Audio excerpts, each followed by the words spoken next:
Welcome back to the Lovin Dubai show. We're now joined by Katie Brill from Kouture, a fashion show like no other and the world's largest suitability fashion program for the youth. Since their start in 2010, Kouture now has over 100,000 participants. Welcome to the show. Thank you so much, Casey, for having me. It's great to be here. Katie Brill, by the way. Yeah, Katie Brill. Well, is that your name? It's actually not, and if I could get, I suppose, €1 for every time someone says, Katie, you're Brill. Yeah, oh God. Loaded. That's how I was going to start.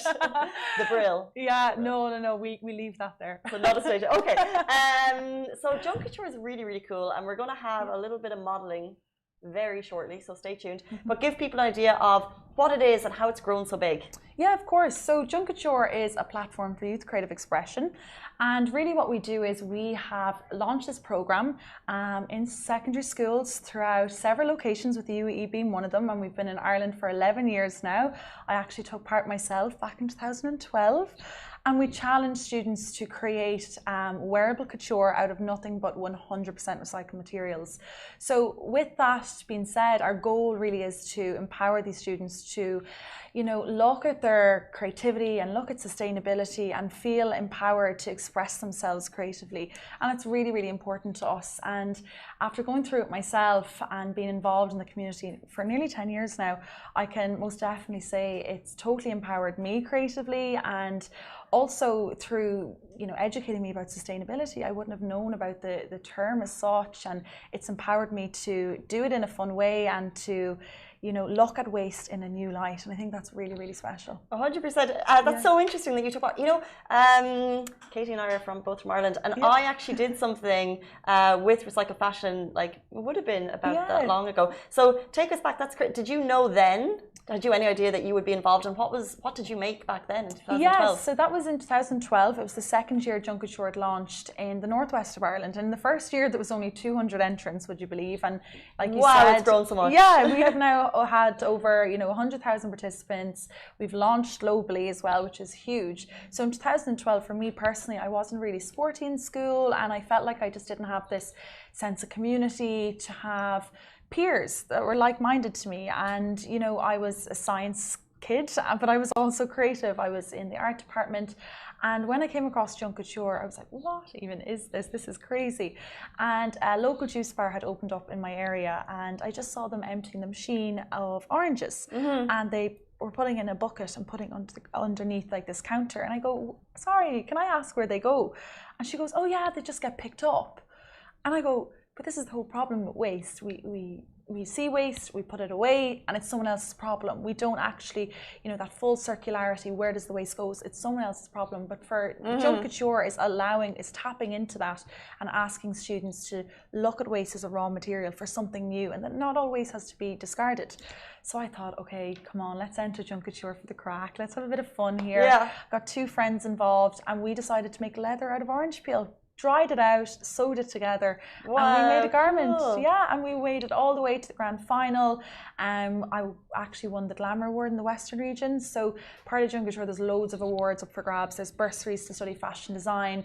There's monetary prizes for schools, there's Teacher Hall of Fames. But one of the awards I got was to go to the Royal Film Premiere in London, and I walked like the red carpet with Ian McKellen from it was the Hobbit film that we went to, and Prince William and Kate was there. And as a 16-year-old girl from a very small town, the social capital benefits I got from performing on stage alone, but then getting that experience was just second to none. And that's why I'm still involved in the community today, because I think the benefits, I hope other students will get such a lightning journey as I did. What a class story. And how does it work in terms of, I know that you've obviously expanded internationally, but how does it work in terms of, I want to participate and I'm in the UAE or Ireland, where do the finals take place, and how did you expand to so many countries? Like, how do you even reach people all over the world? It's been a long journey. So as I mentioned, Casey, we've been in Ireland now for 11 years, and we focus a lot on live events and the performance element. So students spend, it's a year-round program, it's free to enter for schools and students.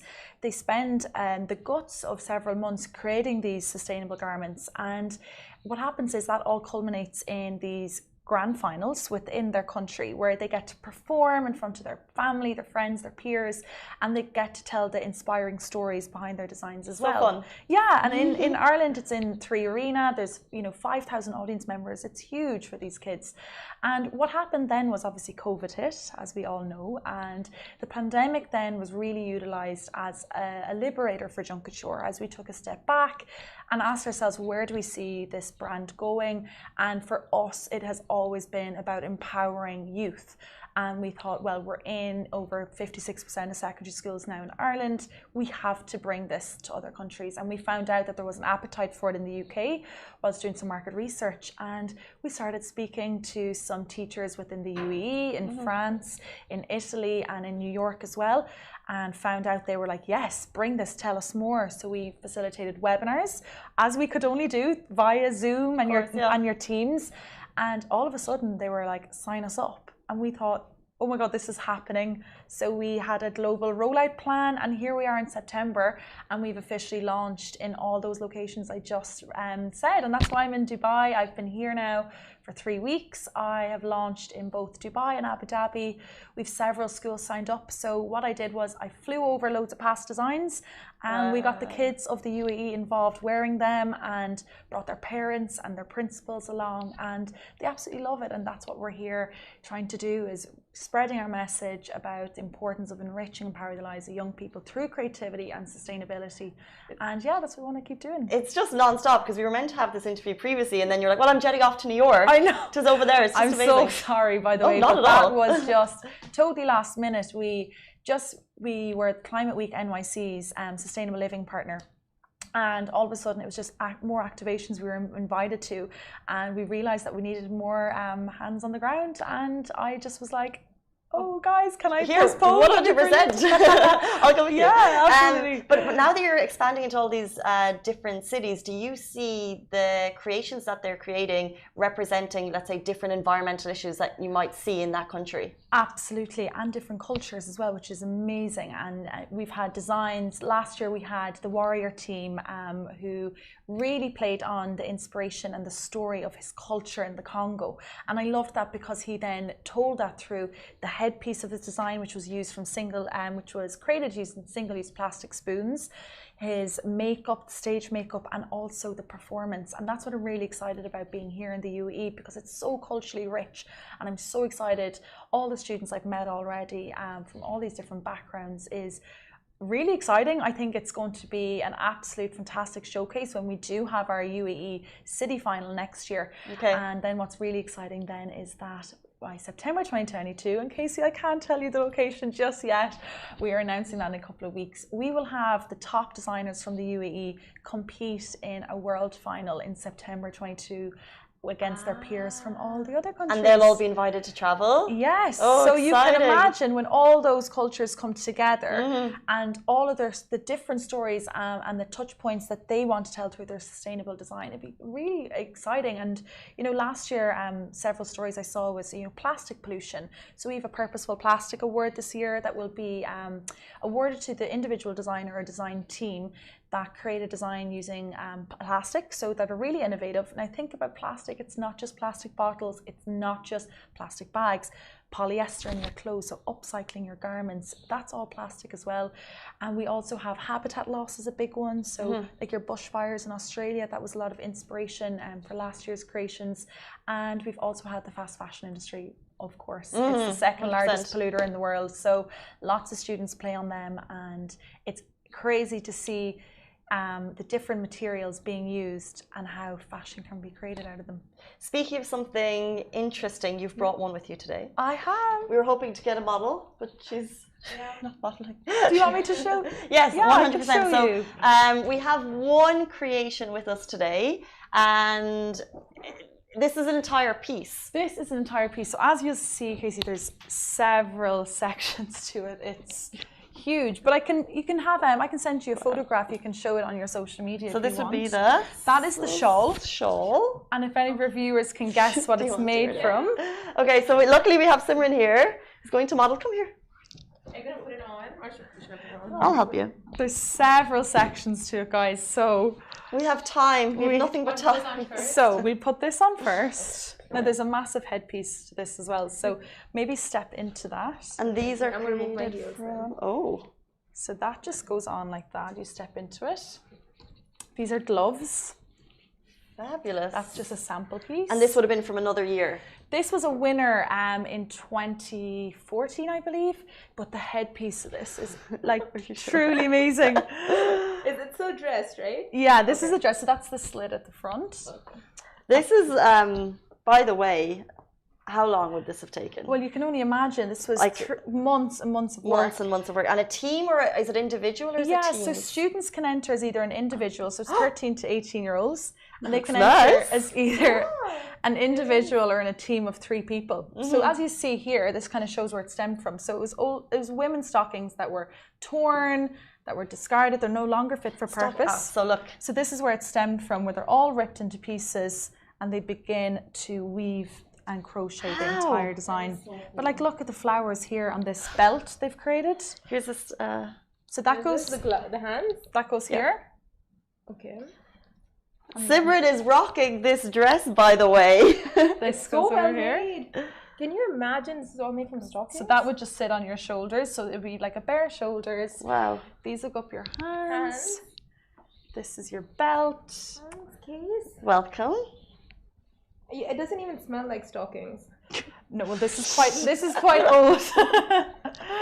Then there's this neck piece, which I thought is beautiful. Oh, wow. But you should see the image if you want to share the image on the student. We did a shoot at the Louvre in Abu Dhabi, and one of the students there wore it, and it was absolutely gorgeous. But it's just so phenomenal. Like, you have the stockings here as an example.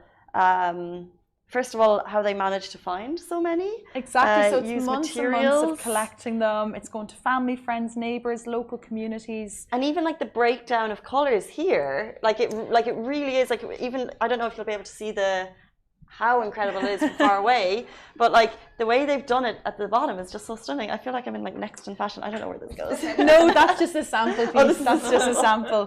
Here's me like, this is your face covering. Yeah, and that's the glove then that would just go over the hand and then up and then hang at the back. So it just kind of gives you an idea as to the intricacy that goes in. Now, Simran, now it's walk time. Where? I'll just do like a. I'll still. Stand on the step of the deck. Okay. Okay. So now we'll continue our conversation, Simran. Okay, I'll just stand. Oh, watch the heel. Oh, did it go inside the heel? Yeah, so just being super careful because it's quite fragile. There we go. I'll take this back. Oh, thank you. I feel like it's your wedding day. Yeah. Okay. Now. Beautiful, and that goes up there. So if you're just joining and you're like, what are we doing? This is Katie Brill from Junk Kouture, and they are a sustainable fashion roadshow, I would say. You go around to different schools, now in 13 countries, and this is one of the creations, which is just crazy. How can people, if you're a student, if you're a teacher, if you're working in a school, I would be so inspired. Imagine if they had this back when you were in school, Simran. Well, that would be amazing.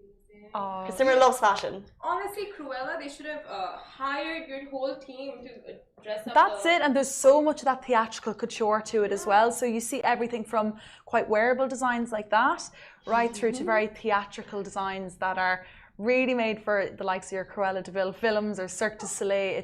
It's amazing. This is the future, guys. This is the future. I'm dressed in the future. We're running very short on time, but if people would like to get involved, how can they reach you? How can they get in touch? So they can head to our website, so junkcouture.com, where it's Junk Kouture with 2 Ks.